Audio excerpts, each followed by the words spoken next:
السلام علیکم ورحمۃ اللہ وبرکاتہ. کیا حال ہے سب کا؟ الحمدللہ. روزے اچھے گزر رہے ہیں؟ کس کو بہت مشکل لگا روزہ؟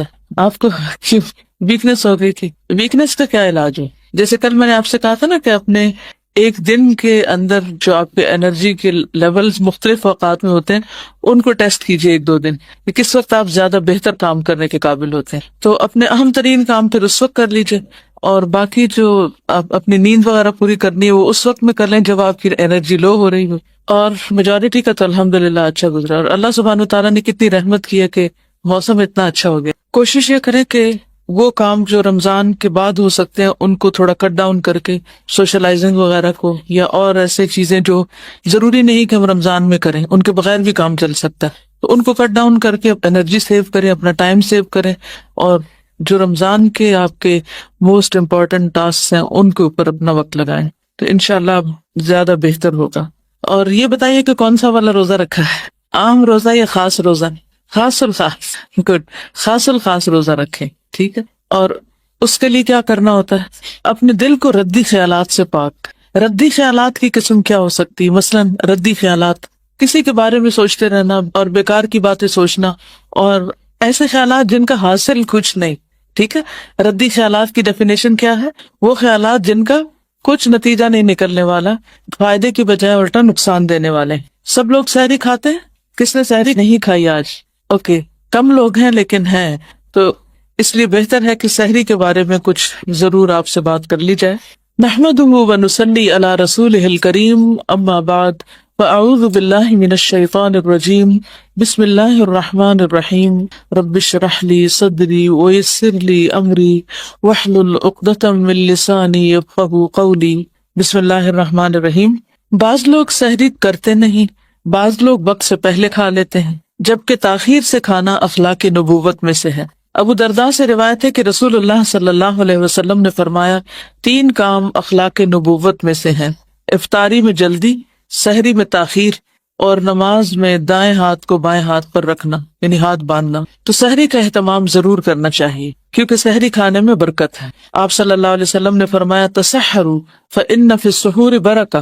سحری کھاؤ کیونکہ سحری کھانے میں برکت ہے، یعنی تھوڑا بھی کھایا ہو تو انسان کو روزے میں پھر ویکنس فیل نہیں ہوتی. ارباز بن ساریہ کہتے ہیں کہ مجھے رسول اللہ صلی اللہ علیہ وسلم نے رمضان میں سحری کے لیے بلایا اور فرمایا، ہلم الی الغداء المبارک، آؤ مبارک کھانے کی طرف. یعنی ہم ویسے بھی کھاتے ہیں لیکن سحری کا کھانا بابرکت کھانا ہے. بابرکت کھانے کا مطلب کیا ہے؟ کہ اس کھانے سے انسان کو ایک خاص قسم کی انرجی اور صحت نصیب ہوتی. ایک صحابی سے مروی ہے کہ ایک مرتبہ وہ نبی کریم صلی اللہ علیہ وسلم کی خدمت میں حاضر ہوئے تو آپ سحری کھا رہے تھے. آپ نے فرمایا، یہ برکت ہے جو اللہ نے تمہیں عطا کی ہے، اس لیے اسے مت چھوڑا کرو.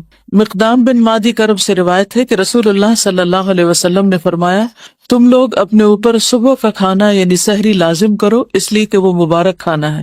تو اب اس کو کھاتے وقت اس کو اپریشیٹ کرنا کہ یہ مبارک کھانا ہے. سحری ضرور کھانی چاہیے، خواہ پانی کا ایک گھونٹ ہی کیوں نہ پی لیا جائے. بعضوں کا طبیعت نہیں مان رہی ہوتی یا راتیں چھوٹی ہونے کی وجہ سے بالکل بھوک نہیں ہوتی، تو ایسی صورت میں پانی پی لینا چاہیے. پھر سحری کھانے والوں پر رحمتیں نازل ہوتی ہیں. آپ کھا رہے ہوتے ہیں اور فرشتے آپ پر درود بھیج رہے ہوتے ہیں، مغفرت کی دعائیں کر رہے ہوتے ہیں، کیونکہ اس وقت یہ بہت کمی محسوس ہوتی ہے کہ اس وقت تو رات کا پچھلا پہر ہے اور استغفار قبول ہوتی ہے اور گناہوں کی بخشش ہوتی ہے، اور ہم کھانے میں لگے ہوئے ہیں. ایک ایسی گلٹ سی اندر آتی ہے. تو اس وقت تسلی رکھنی چاہیے کہ جب تک ہم کھا نہیں رہے تھے اور جاگ رہے تھے، اس وقت میں ہم دعا کر رہے تھے، اور اب ہم کھانے کی وجہ سے دعا نہیں مانگ سکتے تو فرشتے دعائیں مانگ رہے ہیں. اس سے پھر انسان کے اندر ایک پازیٹیوٹی آتی ہے، خوشی آتی. کھجور بہترین سحری.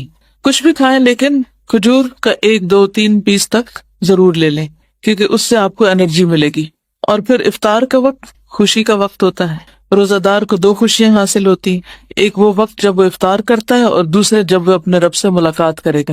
میرا نہیں خیال کہ کسی بھی کھانے میں اور کسی بھی وقت کھانے میں اتنی خوشی ہوتی ہو جتنی افطار کے وقت 2 گھونٹ پانی پی کر ہی خوشی ہو جاتی. تو اس وقت یہ یاد کریں، آج آپ کا ہوم ورک ہے یہ کہ افطار کے وقت آپ نے یہ بات یاد رکھنی ہے کہ ایک دن مجھے اپنے رب سے ملاقات کرنی ہے. تو جس طرح اس وقت مجھے خوشی ہو رہی ہے، اللہ کرے کہ اس وقت بھی مجھے اسی طرح کی خوشی ہو، میرے اندر وہ ڈر نہ ہو، خوف نہ ہو کہ پتہ نہیں اب میرا کیا بنے گا.